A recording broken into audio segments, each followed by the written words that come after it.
Greenville-Spartanburg has issued a flash flood warning for Cherokee County in upstate South Carolina, Union, South Carolina County in upstate South Carolina, until 6 p.m. Eastern Standard Time.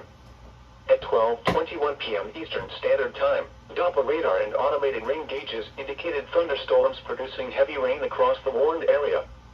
Between 2.5 and 4 inches of rain have fallen. Additional rainfall amounts of 1 to 2 inches are possible in the warned area. Flash flooding is ongoing or expected to begin shortly. Hazard: life-threatening flash flooding. Thunderstorms producing flash flooding. Source: radar and automated gauges. Impact: life-threatening flash flooding of creeks and streams, urban areas, highways, streets and underpasses. Be aware of your surroundings and do not drive on flooded roads.